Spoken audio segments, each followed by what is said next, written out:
Hello, I'm Darren again. The topic for today is looking at adults who grew up in narcissistic families. Today I'm going to be looking at the lost child, sometimes referred to as the invisible child, and what happens to them when they've grown up. Now, I have made a video previously on the lost child if you want to watch that before watching this. But just to recap, in narcissistic families, the children often have roles such as golden child, scapegoat, mascot, and so on. The lost child is the child who is often overlooked, neglected, and emotionally abandoned within the family structure. They tend to be less visible, less demanding. Typically, they try to stay hidden in plain sight. They don't strive too hard, maybe they play down their talents, their achievements. In some cases, they might fear what would happen if they were to outshine the golden child. But also, they don't want to fail or misbehave in case they end up being treated like the scapegoat child. So quite often they do what they have to do to avoid attention. So they might spend a lot of time alone, engaging in solitary activities such as reading. They tend to withdraw from family conflicts. They can also be a prime target for bullying from the other siblings. But generally they tend to be less demanding, introverted, shy. They put others' needs before their own and can find it challenging to express their feelings or their needs. They tend to become quite self-sufficient and self-reliant. They try not to take up too much space. But the truth is, children aren't children forever. They grow up, and quite often the dynamics, behaviours and characteristics often carry on into adulthood. So some of the common traits and characteristics of an adult lost child would be, firstly, due to the lack of emotional connection and validation experienced in their upbringing, there can be a difficulty in forming relationships with others. Quite commonly, children raised in narcissistic families don't have their emotional or their developmental needs met. In fact, usually they have to meet the parents' needs. But any love or positive attention they get tends to be conditional. And because it was conditional, if someone were to reach out with them, trying to connect with them on an emotional level, they might become cautious, they might withdraw. There's a fear there. It's almost like, what is it you want from me? The lost child grew up hiding their emotions for fear of ridicule or being ignored, so they might struggle to express them as adults. They might not trust themselves, never mind trust other people. This can limit their ability to connect with others on an emotional level. The adult lost child can be very loyal, sometimes even subservient, but they tend to put other people's needs before their own, and this can leave them open to being taken advantage of. Remember, during their upbringing, they learn to give, not really ask for anything in return. And having been constantly overlooked can lead to a belief that their needs and desires aren't as important as other people's.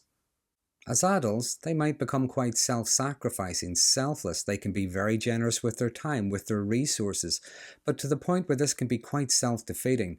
They lack personal boundaries, and the thought of saying no might feel selfish to them. And sometimes this can lead them to living quite emotionally isolated lives. Next, growing up feeling neglected and ignored can lead to internalized feelings of inadequacy, low self-esteem, a lack of self-worth, and low self-confidence. They can struggle to make decisions. Quite often decisions were made for them, either that or they just complied to try to keep the peace. There can be a belief that other people are more powerful than they are, more important than they are, and this can lead to low assertiveness. They could find themselves always complying, always compromising, and withdrawing where there's the possibility of confrontation or conflict. They can find it difficult to stand up for themselves even if they're being treated unfairly.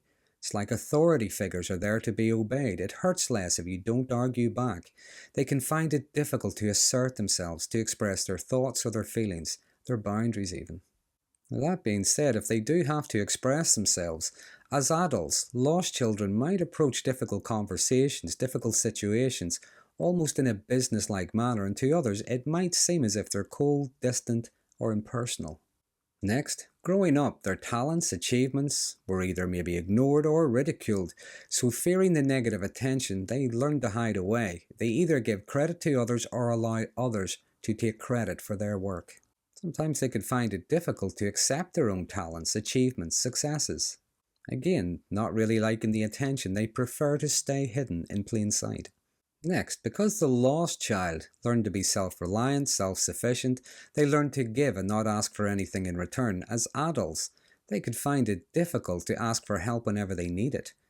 believe they have to deal with everything themselves. Again, even as adults, they might feel as if they have no right to take up space in the world. Other people's problems are much more important. And again, this can lead them to being open to being exploited by others. So to summarise, lost children often grow up uncertain of themselves, uncertain of their place in the world. They tend to become very independent, self-reliant, and reluctant to reach out to others when they need to. Now, this can be due to a mistrust of others, however, it can also be just not wanting to be a burden to anyone. They can experience a lot of internalized anger, disappointment, and sadness, along with feelings of helplessness. Now, they might realize they deserve better, they're capable of so much more, and yet feel a sense of powerlessness. And this can leave them in a state of constant strain, frustration, and disappointment. They can also be very sensitive to confrontation and constantly withdraw from perceived conflict, leading to further frustration. And sometimes they can even over-empathize with others who are being mistreated. But growing up in a narcissistic family leaves a lot of invisible scars. The neglect and the abuse isn't always in your face, it can be quite insidious, and healing from the impact of growing up in a narcissistic family, well, that often involves, among other things, forming healthy relationships with other people, opening yourself up to new possibilities. Counselling can help people understand the impact of their upbringing, process their emotions, and develop healthier coping mechanisms. Can also assist in rebuilding self-esteem and learning to prioritise their own needs and desires after years of neglect.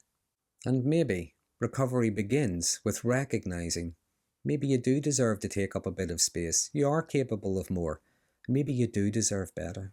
But they're just my thoughts on the lost child whenever they grow up and reach adulthood. Now, as always, feel free to add anything I may have missed in the comments section. There are some interesting conversations start from these videos. But if you find this interesting, please consider subscribing to my channel. And until next time, thanks for watching.